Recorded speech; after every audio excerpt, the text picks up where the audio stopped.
Have you heard of these 15-minute cities? You must have done now. I mean, it's proliferated into the news, isn't it? People are a little bit anxious. There were people in Oxford and in Canterbury, I believe, in Cambridge, in Thetford even. Lovely little village, or town, I should say.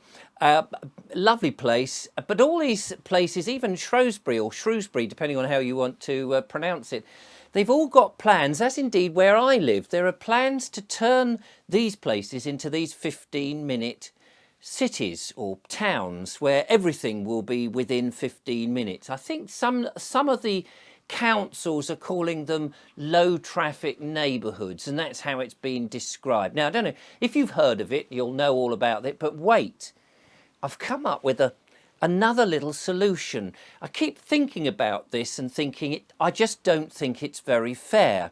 It's all predicated, of course, on the fact that we've got this global warming situation that's been told to us relentlessly, and you're not allowed now to debate the other side. We've all got to accept that the planet is warming and we're all going to die in a horrible, miserable, baked up situation if we don't do something. And one of those things is really to get rid of cars, get rid of farming, get rid of anything to do with carbon, get rid of people, and then the planet will be all right, and we'll thrive. Well, we won't be here, of course, but the planet will thrive, which sort of makes a mockery of the whole thing, really. And yet I've been also reading a book, it's down here actually, called Superabundance, which argues completely against that, saying that actually the more people are around, the better the planet will be, the better that we can come up with solutions, the more geniuses that will be around. We don't want to sort of reduce people, we want to actually have more freedom for people, elevate people's vibrations, keep them all happy and optimistic. And it's amazing how many amazing, superb ideas come for the planet. Now, if you're one of those people who think, do you know, I don't want to be herded in, I don't want the freedom taken away of travelling to here, there, wherever I want. I don't, you know, I want to have that decision. I don't go much travelling in the winter myself, as it happens. I put the fire on, I keep nice and warm, I make my videos. But in the spring and the summer, it's lovely to explore England, where I live, and that's all good. But I don't like the idea of them buying up great swathes of land and putting do not enter private and all that. The countryside is now not for humans, and herding us into these 15-minute cities, because this is what I understand is going to happen. And I know people out there have been doing a few protests. They've been waving their placards and they've been marching and writing letters to MPs and all of that, which is great, as long as it's peaceful.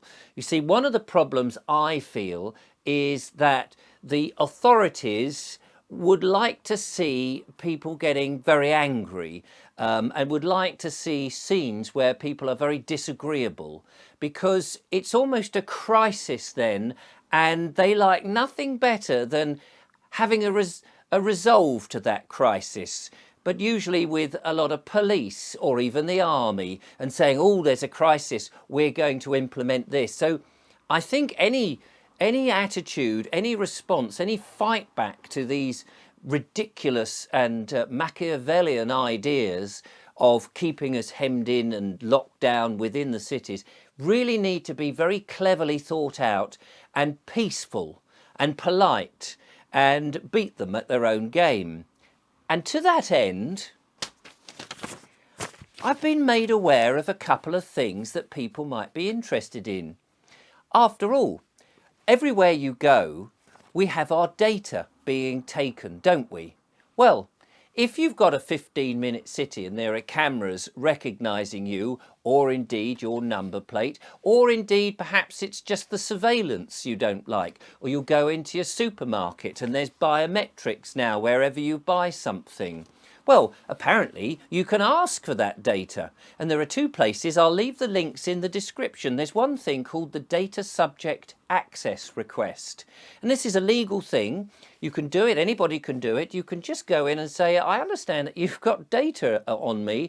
I would like to do a Data Subject Access Request, or a DSAR, I suppose it is in the acronym, DSAR.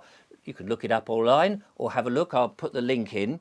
Now, the thing about that is they have to comply. If they've got pictures of you or data of you, this company, whoever it is, whether it's the council, and let's face it, the council is a corporation these days, if they've got pictures of you walking about, or they've seen you walk into one shop and come into another shop, or they've got information about the car you're driving, they have to give it to you. So you could submit that to them and say, could I have the data? Takes a bit of time, might cost them a bit of money to do it, but they are legally obliged to do it. There's also, you can request your CCTV footage. If you can tell them where you were at any one time, you can go to a company and say, actually, you've got CCTV footage of me.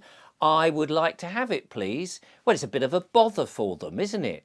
Well, can you imagine if lots of people were doing that, maybe on the same day or in the same week or just continually? You can imagine a council who's doing a trial of a 15-minute city trying to say, oh, we want to curtail you all in this. Oh, that's fine. OK, curtail us in. But by the way, every time we go out, could I have my data subject access request information, please? I would like that. Imagine 1,000 of those being requested, or 5,000, or 10,000, or goodness gracious, if this was all over the place, 1,000,000 of them. You go into a supermarket and you say, I think you've got video footage of me. I'm not really happy with the body cameras that you're all starting to wear, or indeed the biometrics at the self-service tills. I'm not very happy about that. So, could you please supply me with the footage that you've got, because I have a legal right, according to the government, to have that. Well, can you imagine if lots and lots of people were doing that? Perfectly legal, perfectly calm, perfectly sensible, perfect request. Might make them think, oh, this is a bit of a bother. We're losing a lot of money here. We're losing a lot of time. If loads of people are legally requesting their information, they just might think twice about trying to surveillance us or monitor everything we do or keep our data or all that sort of stuff. Worth thinking about. That's all I'm saying. Worth thinking about. So I'll leave the links in the description and check it out yourself. It might be a tool that people could use to prevent these things if you really don't like them. Meanwhile, of course, it's worth writing to the MP and saying to them, do you know, I think in common law you're harming us, and that is against the law, that is against the common law, and you might well be causing perjury or some such offence. It might go against you. So it's worth complaining, of course, to the MPs. Just deluge them. That's what I would do. So there we are. Data subject access request. Could be a wonderful tool.